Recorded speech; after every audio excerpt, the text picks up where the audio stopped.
বন্ধুরা, আজকে চলে আসলাম নতুন একটি স্থানে, ব্রাহ্মণবাড়িয়া রেল স্টেশনে। বন্ধুরা, তো ব্রাহ্মণবাড়িয়া রেল স্টেশনে আজকে ঈদের পঞ্চম দিন।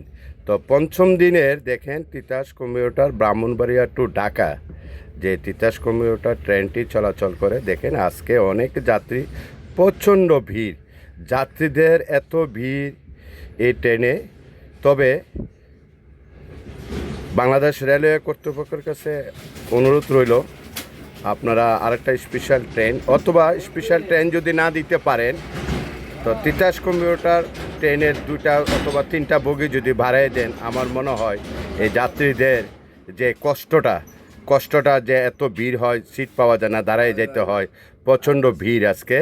তো ভিডিওটি যদি ভালো লাগে বন্ধুরা, লাইক কমেন্ট করে শেয়ার করে দিবেন, অন্যান্য বন্ধুদেরকে দেখার সুযোগ করে দিবেন।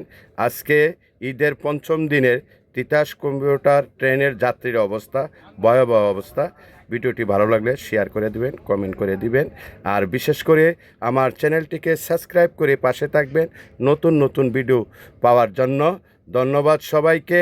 আবারও যে কোনো সময় আপনাদের জন্য নতুন একটি ভিডিও নিয়ে আসবো, আপডেট ভিডিও নিয়ে আসবো। আল্লাহ হাফেজ, আসসালামু আলাইকুম।